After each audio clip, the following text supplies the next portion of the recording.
என் இதய தெய்வம் புரட்சி தலைவர் எம்ஜிஆருடைய துணைவியார் ஜானகி அம்மாவுடைய நூற்றாண்டு விழா கொண்டாடுறாங்க.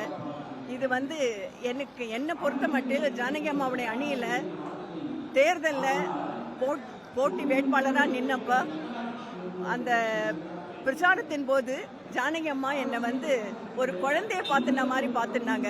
அது மட்டும் இல்லை, ஒவ்வொரு தருணத்திலையும் புரட்சி தலைவர் எம்ஜிஆர் அமெரிக்காவில் சிகிச்சை பெற்று வந்தபோது நான் ஃபோன் பண்ணப்போ அம்மா தான் உடனே எடுத்து, நீ எதுக்கும் கவலைப்படாத, புரட்சி தலைவர் நல்லா இருக்கார், சீக்கிரமே வந்துடுவார், நீங்க எல்லாம் பார்க்கலாம், உங்களோட எல்லாம் பேசுவார் அப்படின்னு ஒரு ஆறுதலான வார்த்தை சொன்னாங்க.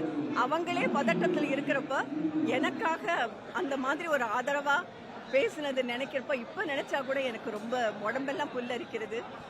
அம்மாவை நினைக்கிறப்ப அவங்க ஒரு அன்பு தாய், பாசத்தையும் அன்பையும் பொழிந்த ஆதரவு காட்ட என்னுடைய தாய். அவங்களுடைய நூற்றாண்டு விழாவை அனைத்து இந்திய அண்ணா திராவிட முன்னேற்ற கழகத்தின் பொதுச் செயலாளர் எடப்பாடியார் சிறப்பாக கொண்டாடிட்டு இருக்கார். அவருக்கு என் மனமார்ந்த நன்றி. இந்த விழாவில் கலந்துகிட்டதுல எனக்கு ரொம்ப சந்தோஷம். எங்களுக்கெல்லாம் அவருக்கு அம்மா கூட பயணித்தவர்கள் என்னை கூப்பிட்டு இந்த மாதிரி ஒரு நினைவு பரிசு கொடுத்திருக்காங்க. எல்லாத்துக்கும் நன்றி. நன்றி.